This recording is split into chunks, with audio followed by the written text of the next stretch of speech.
ऐसी दीवानगी से मैं चाहूं तुझे जैसे पहली दफा कोई पागल चला।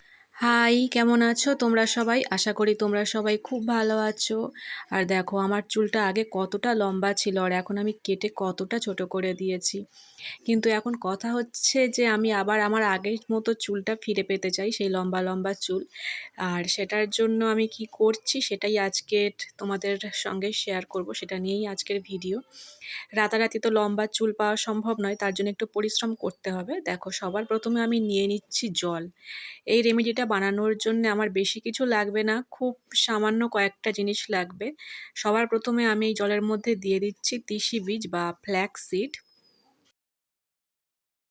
ফ্ল্যাক্সিডে থাকে ওমেগা 3 ফ্যাটি অ্যাসিড, ভিটামিন ও অ্যান্টিঅক্সিডেন্ট, যা চুল পড়া কমায়, নতুন চুল গজাতে সাহায্য করে, চুলের গোড়া মজবুত করে এবং শুষ্কতা ও রুক্ষতা দূর করে। এরপর আমি অ্যাড করে দিচ্ছি মেথি। মেথির মধ্যে থাকে প্রোটিন, আয়রন এবং লেসিথিন, যা চুল পড়া রোধ করে, খুশকি কমায়, চুলকে শক্তিশালী ও উজ্জ্বল করে। মেথি ব্যবহার করে চুল ঘন ও উজ্জ্বল করা সম্ভব। আর সবশেষে এর মধ্যে দিয়ে দিচ্ছি জবা ফুলের পাপড়ি। জবা ফুল চুল পড়া রোধ করে, খুশকি দূর করে, চুলকে নরম ও উজ্জ্বল করে এবং স্বাভাবিক আর্দ্রতা বজায় রাখে। জবা ফুল ও পাতা দুই ব্যবহার করে চুলকে পুষ্টি দেওয়া যায়। চুলের ক্ষেত্রে সবথেকে ভালো হচ্ছে লাল জবা, তবে যদি লাল জবা বাড়িতে না থাকে তাহলে সেক্ষেত্রে তোমরা হাতের কাছে যে রঙের জবাই পাও না কেন সেটাই দিয়ে দেবে। এবার এই 3টে জিনিস দিয়ে এই জলটাকে ভালো করে একটু ফুটিয়ে নিতে হবে। ফোটানোর সময় কিন্তু গ্যাসটা মাঝারি ফ্লেমে রাখতে হবে। দেখো জলটা কেমন গাঢ় হয়ে যাচ্ছে, কারণ জবা ফুল থেকেও একটা জেল বার হয় আর ফ্ল্যাক্সিড থেকেও জেল বার হয়, আর এই দুই জেল মিলে একটা ঘন তরলে পরিণত হয়েছে। এরপর এই গরম অবস্থাতেই আমি একটা অন্য পাত্রে নিয়ে নিচ্ছি, কারণ ঠান্ডা হয়ে গেলে এটাকে আর আলাদা করা যাবে না। এই ফ্ল্যাক্সিডগুলো পুরো ওর সঙ্গে জেঁকে বসে থাকবে, আলাদা করা যাবে না। সেই জন্য গরম অবস্থাতেই আলাদা করে নিচ্ছি। এরপরে আমি আমার চুলটাকে ভালো করে জটমুক্ত করে নিচ্ছি, চুলটা আঁচড়ে নিচ্ছি। আঁচড়ানোর পর ওই জেলটাকে ঠান্ডা করতে দিতে হবে। গরম জেল অবশ্যই চুলে লাগানো যাবে না।